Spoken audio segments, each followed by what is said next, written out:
Assalamualaikum warahmatullahi wabarakatuh. Salam sejahtera untuk kita sekalian. Om Swastiastu, Namo Buddhaya, salam kebajikan. Yang saya hormati dan saya cintai, saudara-saudara sekalian, para peserta seminar dari Gerakan Nasional Pemberantasan Korupsi dalam rangka memperingati Hari Anti Korupsi yang jatuh pada tanggal 9 Desember tahun 2021.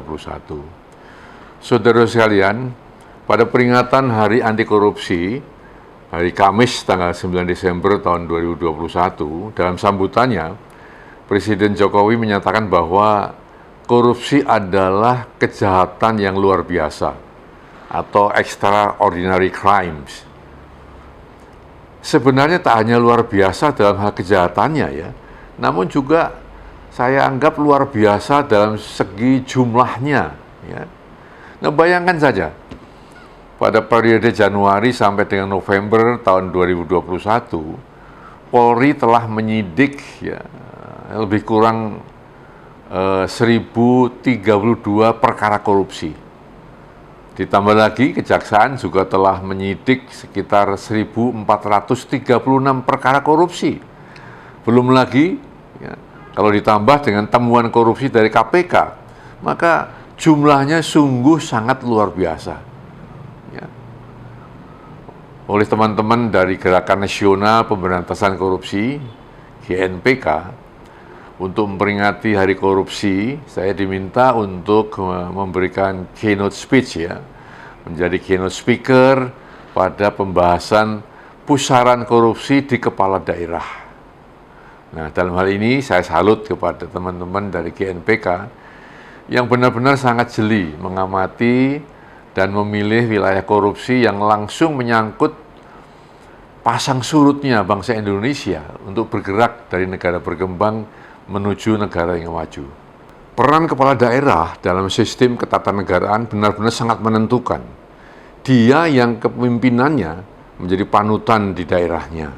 Dia yang diberi wewenang dan kepercayaan penuh untuk mengeksekusi berbagai program nasional. Dia harus membangun sinergi dengan seluruh masyarakat, dengan pemerintah, untuk kesejahteraan rakyat di daerahnya. Dia juga yang berkewajiban menyatukan segenap potensi di daerah untuk memperkuat ketahanan nasional di daerahnya. Dan saya kira banyak lagi peran-peran lainnya yang tak kalah pentingnya bagi bergeraknya roda pembangunan nasional di daerah menuju kesejahteraan masyarakat.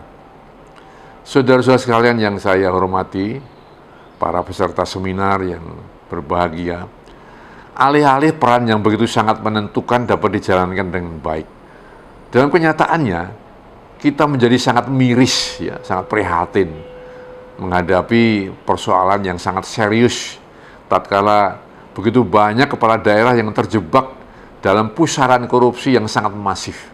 Ya. Bayangkan, ya, sejak diberlakukannya pilkada langsung tahun 2005, sudah lebih dari 429 kepala daerah atau wakil kepala daerah terjerat kasus korupsi. Kondisi ini jelas sangat memprihatinkan. Ibaratnya bermain catur, maka tatkala bidak-bidak penentu kemenangan sudah dalam posisi yang salah atau bermasalah, lalu mana mungkin ya kita dapat memetik keunggulan. Saudara-saudara sekalian, kondisi semacam ini jelas tak dapat dibiarkan berkepanjangan. Harus dicarikan solusinya. Kita tahu ya bahwa berbagai cara telah dilakukan, berbagai lembaga didirikan untuk memperkuat pencegahan dan penindakan perilaku korupsi ini. Namun kenyataannya apa?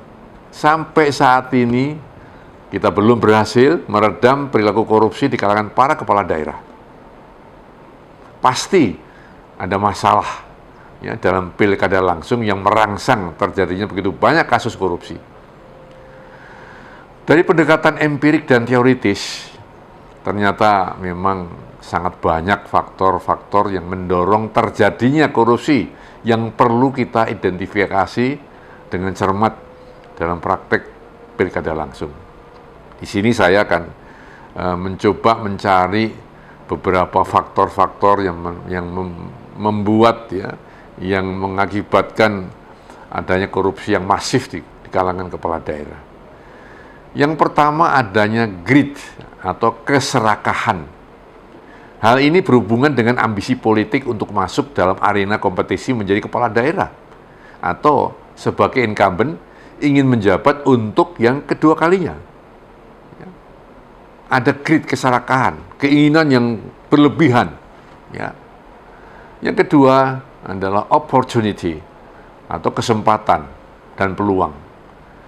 Bagi yang baru masuk arena pilkada untuk pertama kali, peluang untuk berkolaborasi dengan para donator, ya, memberikan donasi dalam kompetisi itu, yang tentu saja tidak gratis ya, karena akan ditagih kemudian pada saat mereka menjabat nanti. Ya. Dan ini menimbulkan ya satu rangsangan untuk korupsi. Bagi incumbent peluangnya lebih luas ya, karena dia ya memiliki banyak kewenangan dalam jabatannya yang memudahkan untuk berkolaborasi dengan banyak pihak ya, tentunya dengan imbalan uang ya, untuk bisa membeli kemudahan-kemudahan atas kebijakan yang dimilikinya tadi. Yang ketiga adalah need ya, atau kebutuhan. Saat pemerintah memutuskan pilkada langsung, memang tak menduga sama sekali bahwa ternyata bukan kualitas pribadi calon yang menjadi faktor utama untuk mencapai kemenangan, tetapi ada faktor lain yang lebih dominan, yaitu ya, antara lain kemampuan finansial. Ya. Berupa apa? Mahar politik, butuh uang. Kampanye, butuh uang. Tim sukses, butuh uang. Ya. Survei politik, butuh uang. Relawan, butuh uang. Saksi, butuh uang. Itu semua adalah harga yang harus disiapkan dan dibayarkan oleh calon kepala daerah. Dari mana dana itu diperoleh? Ya. Tentu korupsilah yang paling cepat dan paling mudah untuk mendapatkan uang dengan cara yang cepat itu. Yang keempat adalah pengawasan. Saudara sekalian, pengawasan yang tidak efektif untuk pencegahan akibat dari hambatan struktural, kultural, instrumen ya maupun manajemennya masih kita temui ya di beberapa lembaga-lembaga yang memang diharapkan untuk bisa melakukan pengawasan yang sangat prima. Itu pun ya belum dapat dilakukan dengan sempurna. Tentu ya ini merupakan bagian dari kelemahan kita untuk mencegah terjadinya kasus korupsi itu. Yang kelima adalah sanksi hukum ya. Banyak yang berpendapat ya dari masyarakat luas ya maupun para pakar, sanksi hukum bagi koruptor masih terlalu ringan. Usulan untuk memperberat hukuman sampai dengan hukuman mati dan memiskinkan para pelaku tindak pidana korupsi memang perlu dipertimbangkan ya untuk masa-masa yang akan datang.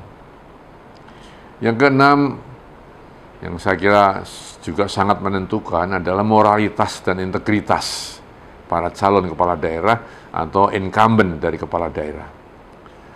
Faktor internal ini sebenarnya sangat dominan untuk bisa mengeliminasi faktor-faktor di atas apabila ya, integritas, moralitas yang dimiliki para calon kepala daerah atau incumbent benar-benar ya sudah sangat bagus ya atau sangat kuat untuk bisa menetralisir ya semua faktor-faktor yang menyebabkan terjadinya korupsi. Sayangnya saudara sekalian, moralitas dan integritas para kontestan kepala daerah ya menjadi mandul ya tatkala ditelan oleh greed ya, keserakahan ataupun ya faktor-faktor lain, need ya, kebutuhan ataupun iming-iming yang lain ya yang kemudian menjadikan dia lupa diri. Saudara-saudara sekalian yang saya hormati, saya banggakan, tentang bagaimana cara kita mencoba mencari jalan keluar untuk mencegah meluasnya korupsi di kalangan kepala daerah adalah kemampuan kita untuk memitigasi keenam faktor di atas. Ya. Kita analisis satu persatu, mana-mana yang perlu kita perkuat, mana-mana yang perlu kita eliminasi. Maka tugas ini ya, tidak saya jabarkan ya dalam tugas saya sebagai pembicara kunci. Tugas ini tentu saya serahkan sepenuhnya kepada para peserta seminar untuk menganalisisnya. Ya. Saya tahu ya pasti tidak mudah ya, namun bukan tidak mungkin kalau ada kemauan dan semangat untuk mengajak seluruh komponen bangsa untuk mengatasinya. Saya yakin ya dan berharap ya saudara-saudara sekalian dari GNPK, Gerakan Nasional Pemberantasan Korupsi, yang memiliki banyak pengalaman, ya, memiliki pengetahuan dan semangat ya, untuk mendapatkan solusi, meminimalisir, bahkan menghapuskan ya, praktek-praktek korupsi di Indonesia, terutama di kalangan kepala daerah ya, yang saat ini sangat merugikan ya, kepentingan bangsa dalam rangka mendapatkan kesejahteraan secara menyeluruh ya. Baiklah saudara sekalian, ini saja yang dapat saya sampaikan. Sekian dan terima kasih. Ya. Wassalamualaikum warahmatullahi wabarakatuh. Om Santi Santi Santi Om.